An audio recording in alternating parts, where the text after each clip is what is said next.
Conservancy Parkland Show. My name is Renata von Scharner. I'm the founder and president of the Charles River Conservancy. And these shows are always about the Charles River, about the banks of the Charles, mostly about Cambridge, because we are in Cambridge, but today we venture upriver a little bit. We venture up to Watertown and the park in Watertown that is well worth exploring. So as we have this map that always introduces our shows, we have talked about our 2,000 volunteers who work Cambridge, Watertown, Boston, Newton. We have talked about swimming in the Charles, which is coming. We talked about the skate park, and we have often talked about park designs. And today, you see at the top map, the left side, we will be talking about this special park in Watertown. And today we have with us Travis Mazerall. Welcome. Hi, thanks for having me. Travis is a landscape architect at Sasaki, a firm right on the Charles River, near where the Watertown Dam is, with 300 people. And you've worked on that project now for about 10 years.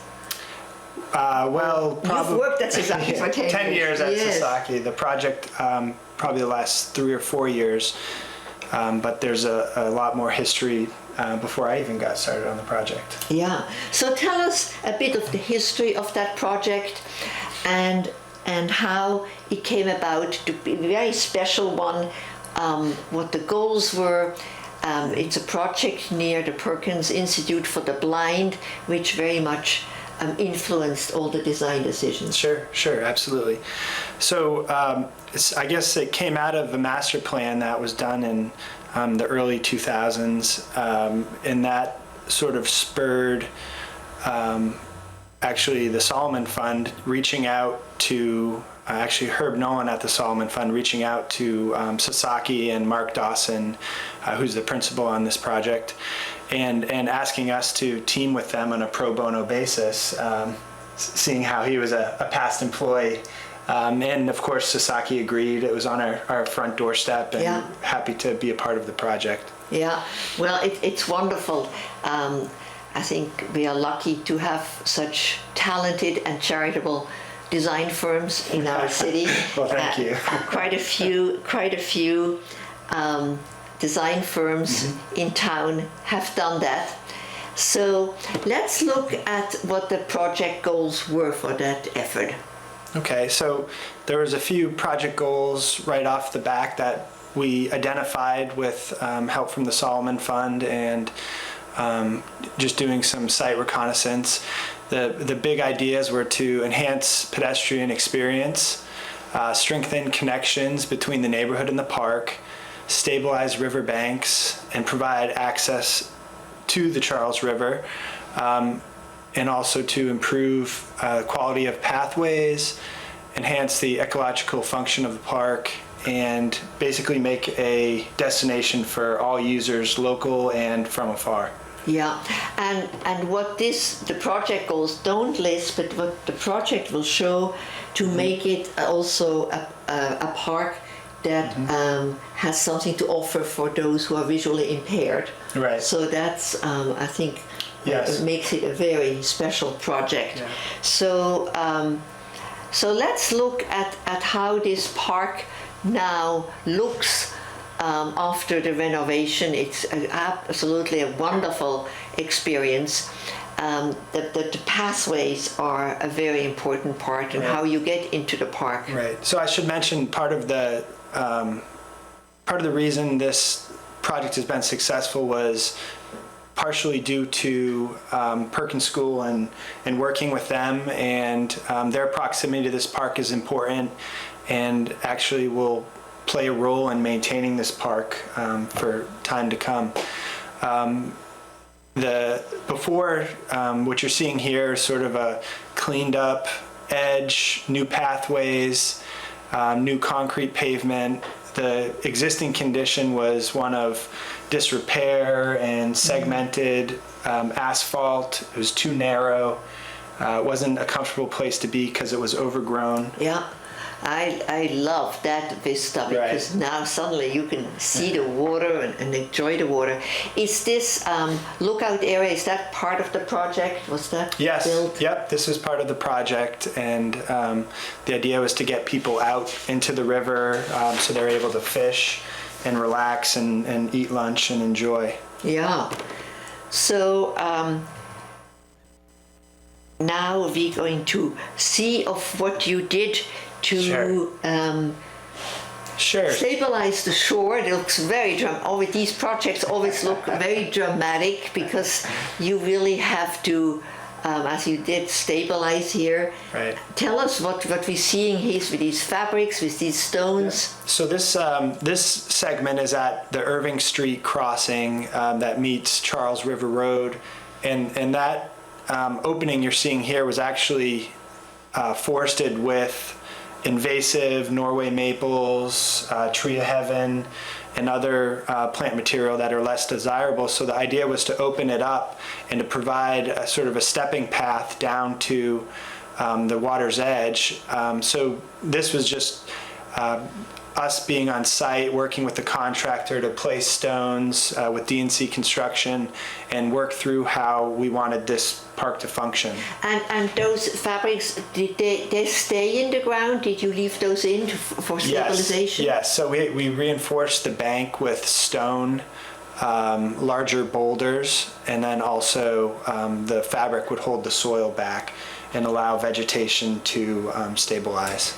And that's still in progress here? Right. So this was towards the end of placing all of the stones before they had put down topsoil and planted. Mm-hmm. And that's the same area here, is it? Right. So this was shortly after it had been seeded and the new growth had started to come up. I think this was 2015. That's a wonderful, and it's you can sit on those stones. It's a really lovely environment, and here I think it's the same area with the park in the background. Exactly. And now we're coming to a picture that I absolutely love. Tell us what these goats are doing here.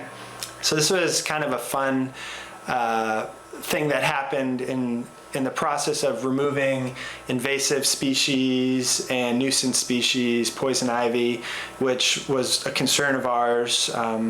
It is a native plant, but it's not something that we want park users to come in contact with. No, we actually, we have done a lot of volunteer events, and in certain areas we couldn't have our volunteers work because there were just too many poison ivy plants. Right. And so tell us of how this goat program works. So it just so happens that goats actually like the taste of poison ivy and other invasives, including multiflora rose, bitter, sweet. So they come in and they're munching on staghorn sumac right there. But what they'll do is they'll come in, I think there was 35, 40 goats, and they get penned in an area, and there's a couple companies. This one was out of Georgetown, Mass, and they actually penned them in and controlled the goats. And how long were those goats, were they there? How were they applied? How were they They were there employed? for about a week. I think the goat owner underestimated how overgrown the space actually was. So they did a good number on a lot of the plant material, but they didn't quite take care of all of the needs. Could they come in again now, and once it's now replanted, you wouldn't want the goats in there? I think it was actually kind of a fun attraction. I think users enjoyed seeing them as they were walking by, and they set up a little petting area. But, I know DCR talked about it. I think this is a great way to use different methods. Right. I definitely like that better than the spraying. Spraying, yes. But sometimes that's the only way of doing it.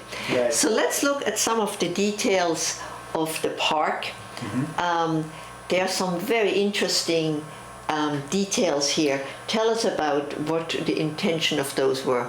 Right. So you're seeing this image is part of the quarter-mile loop that is known as the Braille Trail, and it's a piece within a larger park that addresses connections to the neighborhood and along the banks of the Charles River.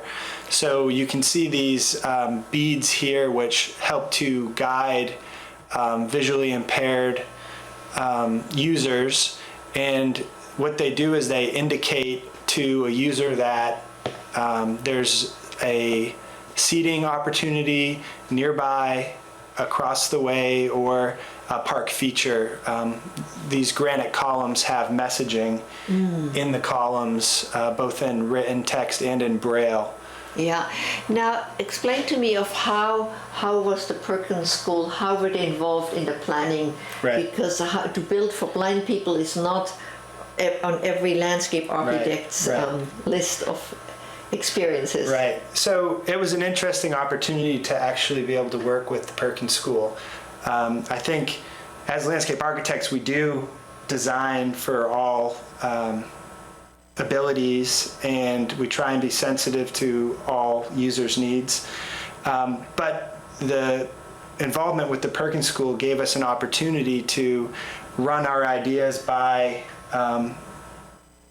someone who has the experience to guide us and to let us know when we're doing something right or when we're doing something wrong. And so they were a great collaborator in that way. And I think they also helped proof the Braille messaging, which was a big help for the plaques that were because some of it is in stone. So and they found a few issues that the fabricator hadn't gotten, but I think in the end it came together nicely. Great. Yeah. So let's look. Here we are again at the. Here we have a map, and now let's look at how that looks, what you implemented. Sure. So on the right side of the screen is the Irving Avenue access that you could see where we placed the stones.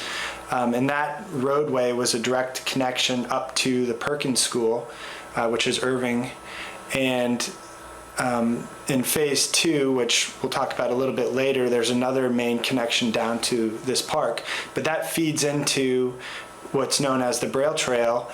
And in the center of the Braille Trail is a space known as the Sensory Garden, where we collaborated with Mitch Ryerson, a local artist, a very talented individual, and we helped create this, I think, a very nice space under the dappled shade of the canopy. So the Braille Trail is on both sides of the wooded area, is That's that right. correct? So Yeah. there's 10 separate granite columns that occur periodically along the way, and those columns, for example, there's one that highlights fish, geology, the industrial development, forest habitat, and in general just the Charles River restoration project. So there's an educational component as well. Which was something we worked on with DCR and also with the Perkins School, because this is also, not only is it a park, but it's also going to be a teaching tool for students and teachers at the Perkins School to bring students down on site. How they have children there, fairly young children also, don't they? Yeah, ages I think range from a couple years old up into 18 years old, I believe. Yeah. So it was important to create a place and a park that would cater to a wide variety of users. Yeah. And so did you learn Braille in the process? I actually did. I learned a bit about Braille, and it was enlightening. Yeah. And I'll tell you, it's pretty amazing how someone can read with that accuracy and at a speed that is quite impressive. Wow, that's wonderful. Yeah. So here's an example of a station and a feature nearby. So they use different forms to communicate that. Yes. So this is an interesting. So we had 3 different beat indicators that talked about different areas and different features, and we decided to go with a triangle form because we could fit all three shapes that users were going to come across in walking the Braille Trail. So each one of these sides tells the user what they're going to expect, and we put two of these on each end of the Braille Trail. So when users come in, they'll know what they're going to come across when they come to a round object. And they're so beautifully made. It's wonderful that.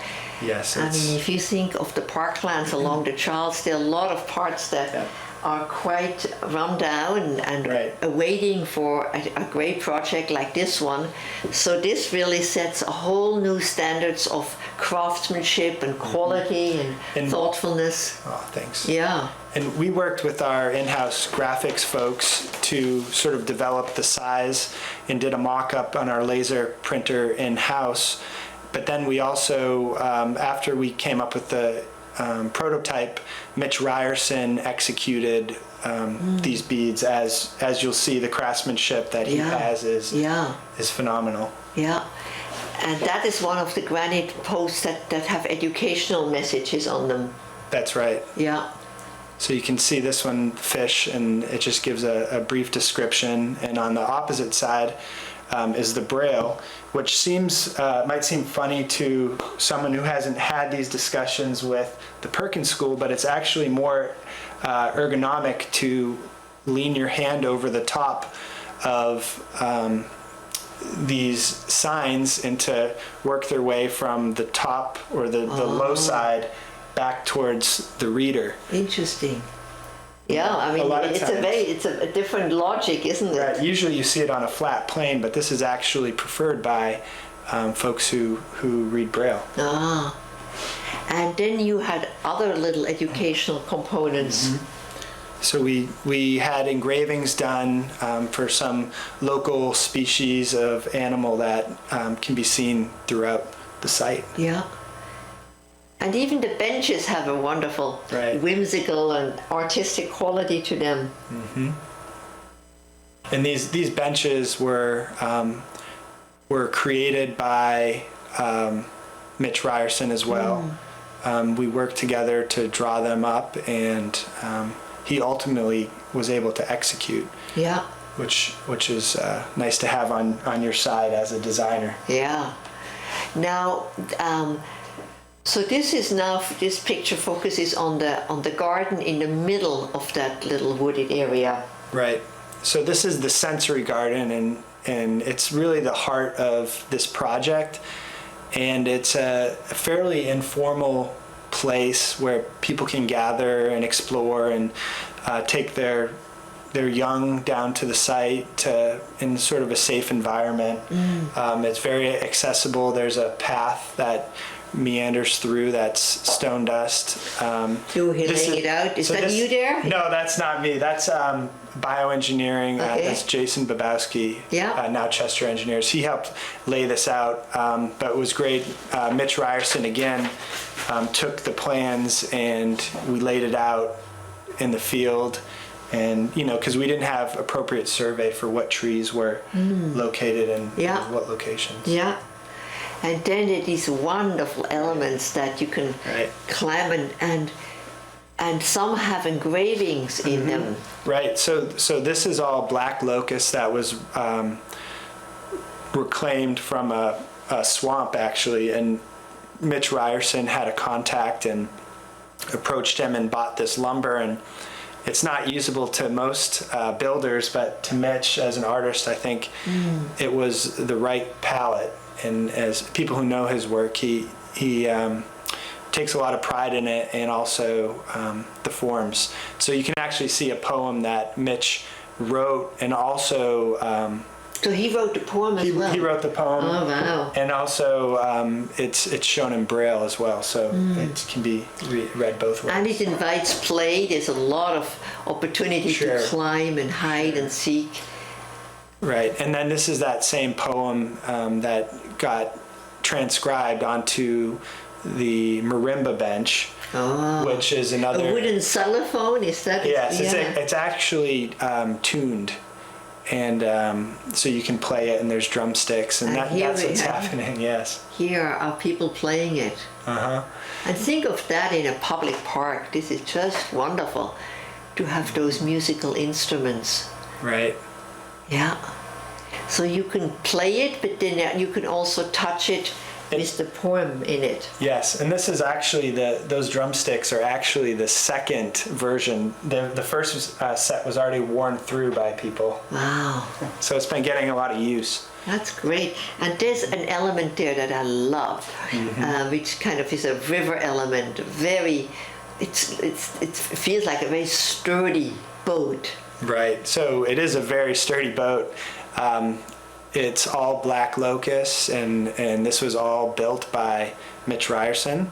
And we set it in a sort of riverbed of round stone that leads from the entrance on the north side down into the river. And we installed decking on both sides. So this is sort of an expression of the river and how it runs through the park. Yeah, and because it's near the river, this is very appropriate to have a boat. Yes. There are probably no such wooden rowboats on the river. Right. But Well, part of the inspiration was actually the Native Americans that used to inhabit the banks of the Charles in this location. Actually, it used to be a prime fishing ground for Native American tribes. Yeah.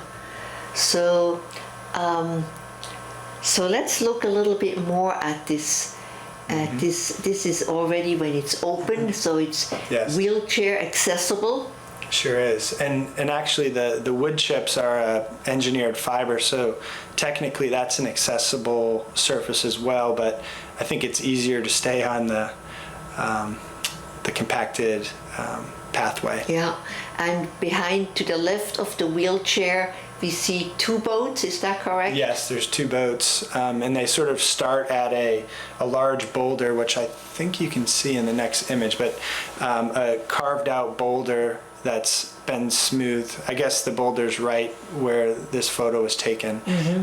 So it's when it fills up, the water spills over the side, and again, it's another connection to water and to the park. Yeah.